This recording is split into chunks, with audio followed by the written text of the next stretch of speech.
Win big with new DRF All Access past performances. With one best-in-class product, you now get all three past performance formats. Go to DRF.com and use coupon code 1FREEPP for a free single card today.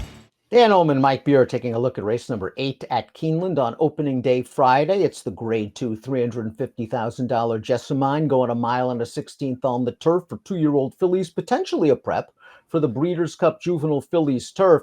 Great deal available for DRFTV viewers. Check this out. 10% off all past performances. Coupon code DRFTV10. Shop right now, drf.com, or use the QR code. Let's take a look at the field for the Jessamine. It is an overflow field, 12 in the body of the race. 13 through 16 are also eligibles. It's a pretty wide open field, Mike. May Day Ready, the number 9, a perfect 2 for 2. This is a Tampet filly that scored last time out in a very expensive race at Kentucky Downs. She's been real good so far. This is a very, very interesting race that does feel like there's a good amount of talent in this field, although everybody's, still relatively lightly raced. And it's, the more I looked at it, the more I thought this is Illman's worst nightmare. 12 in the main body of the race, 10 of them had their most recent start at Kentucky Downs. It's a disaster for me. I don't know how to analyze those races at Kentucky Downs, but we'll throw up our Timeform US pace projector. I expect a fast pace. We've got several stretch out sprinters that have shown sprint speed. And yes, Timeform US believes this pace will be fast. Isle of Capri, one of those debut winners at Kentucky Downs, scored in gate to wire fashion, but she's a funky drummer. I thought was very fast, going 6.5. I think taking advantage of the inside post, they gotta go. We'll see if hopefully She's a Funky Drummer can get out of the gate a little bit better this time, because she didn't break great last time, but they still used her speed. I'm with you, Dan. I think they're probably going. Isle of Capri showed plenty of speed early on in her debut, although she seemed a little more professional to me. So we'll see what they do with her. There are other horses in here who also have speed and can be forward in this race. Micaiah showed good speed when she won her debut at Kentucky Downs and figures to be close. The 6 Destino de Oro, a Kentucky Downs debut winner from the back of the pack, has the fastest Timeform US late pace rating. Let's start things off with She's a Funky Drummer. This McLean's Music filly made her turf debut in her 3rd lifetime start, 6.5 at Kentucky Downs, didn't have the easiest trip. Didn't break well, rushed up to contest a fast pace, took this field down to late in the stretch, and just got nipped. She's got a little bit of route pedigree on the bottom. The dam was Stakes Place Dirt Router. Yeah, listen, we'll see how effectively she stretches out. Obviously looked pretty good winning her first 2 starts on dirt. This is a pretty tough beat for her in here, Dan. This is a good performance, because you can go back and watch the full replay, but she did not break sharply. She was at the back. They just sent her, rushed her up to contest things, and she just got nailed by the way, a really good horse came flying and nailed her on the line. This horse ran very well last time. The number 2, Isle of Capri, was no secret for trainer Brendan Walsh in her career debut. In a full field of 12, she was bet to favoritism, and the Munnings filly did not disappoint. Let's watch Isle of Capri make her first start ever at 6.5 furlongs. It's worth noting there wasn't a lot of closing going on in this race. They basically ran 1-2 around the track, but you gotta like this open length score. Yeah, I liked everything about her debut. She seems like a pretty good-looking 2-year-old filly. Dan, she broke very alertly from the gate, went right to the top, took charge of this race, and really never gave the horses behind her a chance in there. You could see her in the stretch there sort of swapping leads a little bit. Maybe she's not, fully professional at this point, but she did a lot of good things first time out. We've seen a couple of speed horses with our first 2 entrants. Sashay Away does it a different style. She came from off the pace to win her career debut at Ellis Park. Then last time out finished behind May Day Ready in that Juvenile Fillies Stakes at Kentucky Downs, where the pace was pretty strong and she ran on at the end. I just think she's improving incrementally with each and every start and is going to get a setup. Yeah, agreed. And she sort of got in and among horses in the stretch in that Kentucky Downs race last time. It wasn't, a great performance, but it wasn't a terrible one. And of course, it was at Kentucky Downs, which she didn't have to love. I liked her career debut. I know it didn't come back that fast. She got a good trip, though. She had to sort of push a horse aside in mid-stretch to get clear in there, and I liked the way she accelerated to the front.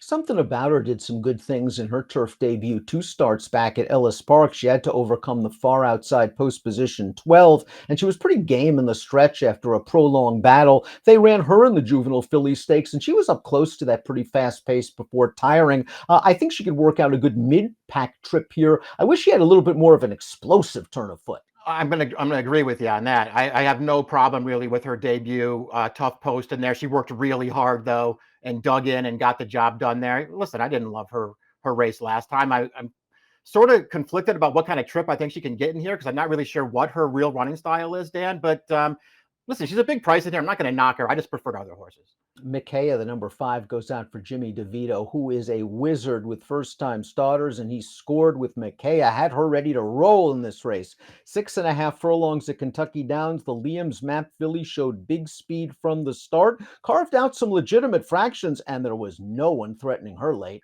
Yeah, I like the way she finished this off too, because again, you're right. She had good speed in this race, but she had a horse go with her early, so she had to sort of contest the pace. She just left that horse behind in the stretch and went on with it. I like the way that she finished this race off. She's got plenty of distance in her pedigree too, so I'm assuming she'll be able to stretch out effectively. Nothing wrong with that debut. And breaking outside the other speeds in here, maybe she can break and either tuck in or sit just off those horses as she stretches out for the first time. Destino de Oro beat 2 next out winners in this race. Her career debut going a mile at Kentucky Downs for trainer Brad Cox. She took advantage of a pretty fast pace, I thought, to win this race, Mike. But Destino de Oro has things well in command.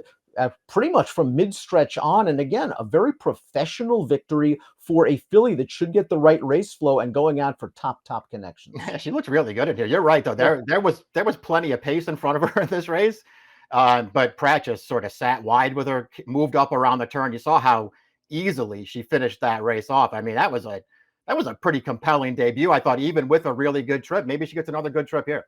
Ballerina de Oro is the number 7, and she goes out for trainer Chad Brown. In both of her starts, she hasn't broken very quickly, but she improved second time out to win at Kentucky Downs in this race going a mile. Another situation where the pace was very fast. They went the second quarter in here in 22 and change. I think the speeds were getting tired, and Ballerina de Oro is rolling on the outside. I like the finish that she puts in this race on her wrong lead here, but she keeps coming in here. Had to work her way through a little bit of traffic as this field came to the stretch. But she did have a good pace in front of her and closed it down. I did think it was a real forward move off of her debut where she didn't break well and was very green.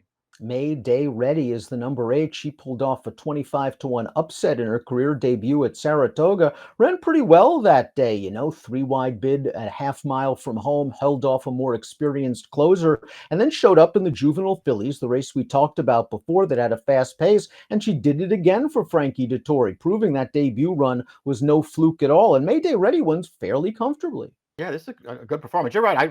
I thought her debut was really sort of pointed her out because she moved early in that race and wide and still managed to take over and hold on at the end. This race, just a better trip, I thought, in here, but did have to sort of hold her position in and among horses for a long way. Once she got clear, she was there for Frankie and ran again. I have no knocks on this horse after 2 starts. Totally justified, the number 9 who made her first 2 starts on dirt, and she was a little bit disappointing, but she is all turf from a pedigree standpoint, so Rusty Arnold decided to take a shot in a stakes race with a third out maiden. It paid off. She got a beautiful trip and ride from Manny Franco. Typical New York turf race, no speed whatsoever. They go 50 and 1 to the half. Totally justified, sat just up close on the lead, takes over, holds sway. It seemed like the type who was meant to improve on turf, as you pointed out. The pedigree was there. It's probably a good sign anyway that Rusty ran her on dirt twice because they probably think she's a good horse and wanted to give her a shot in the better races. Did improve here. Did have the best trip in the race to get the job done. But I think held off 2 pretty nice fillies at the end of that race too. So there's plenty to like about her. I'll just wait and see what kind of price she is. But I think she's a major contender. It'll be the 2-turn debut on Friday for the 10 Italian Soiree, who, like Totally Justified, made her first 2 starts on dirt, a winning debut at Aqueduct, and then a graded stakes placing in the Adirondack. They tried turf last time out in the Grade 1 Natalma, and she showed some tactical speed to sit in mid-pack. I thought she was a little bit green in the stretch, so Johnny Terranova is going to take the blinkers off. Yeah, we'll see what she does here. I mean, I thought all in all she got a good enough trip in the turf debut last time, but it's at least worth noting that it was a race that was just dominated on the lead there. Again, the 1, 2, 3 finishers were up there on the pace together throughout, and this horse just couldn't really make up any meaningful ground. I mean, that's a pretty fast last quarter they threw in there, and she just really couldn't gain any ground. I thought she ran fine. She didn't necessarily run well enough to make me want to bet her back in this race, but I won't be surprised when she's competitive. I was very impressed with Miss Linnell's career debut, where she was beaten at 22-1 at Ellis Park. She didn't break very well. Corey Lannery got her down inside, was able to alter course to the outside to split horses with a 4-wide bid, and she was flying in the stretch to finish second. She backed that race up with a victory at Kentucky Downs going a furlong farther, 6.5. Another really likable effort. Yes, there was some pace for her to run at, but Miss Linnell finishes it off. She's going to be a price likely in this race, and from what I've seen thus far, I've seen talent and a late kick. I agree. I think she can really run, Dan. The debut sort of pointed her out. I know it was a 5.5 furlong race, but she was very green early in there, running in spots. And as you said, once they got her into the stretch there, she had a lot to do in there, but she flew at the end. Same thing last time. I mean, Lannery sort of kept her towards the inside there through the stretch, and I thought maybe it wasn't going to work out.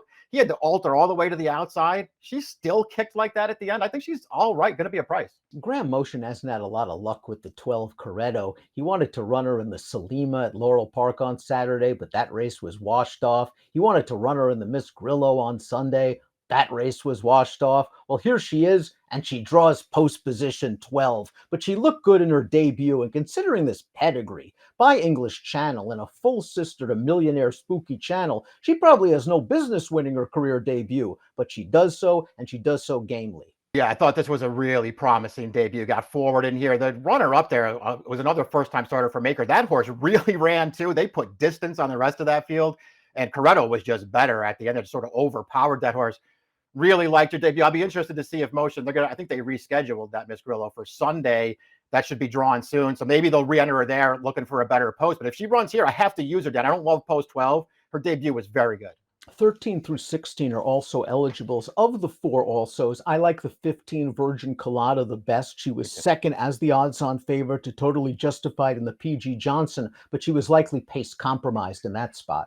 I'm with you. I thought she ran well in there. I would use her if she got in here. She's another one I'm expecting Chad will enter her Sunday in New York, and maybe we'll see her there. Let's take a look at our top selections for the Jessamine. It's a really nice race. I like where you're going with Miss Linnell. She's my third pick, but I have to use her in multis because I've seen the potential and I know she's going to be a price, and she should get the right race flow. Yeah, those are all the things I saw. I mean, there are so many horses I could have made cases for in here. And whenever that's the case, then I just want to look for a price in this race. In a race like that, she is going to be a price in here. Really like both of her races. We'll see what kind of trip she can work out here from the outside post. I got the morning line favorite second in this race. I know good setup on debut, but that was really rad. Totally Justified, the number 9, sure ran to her pedigree when winning the P.G. Johnson in her turf debut, albeit with a really nice trip. Trips are going to play a very important part in this race, and we'll see if Totally Justified can sort of weave her way around a big, bulky field. It's hard to imagine her being as close to the pace in this spot. 9, 10, 11, and 8 for me. 11, 6, 2, and 12 for Mike. It's opening Friday at Keeneland, and it's the Jessamine. Good luck. Hey, buddy. Let me tell you something. If you really enjoyed this great content, just click the like and subscribe button right here. And if you enjoy the race of the day, stakes previews and lots more starring me, please click right here. You're not gonna regret it.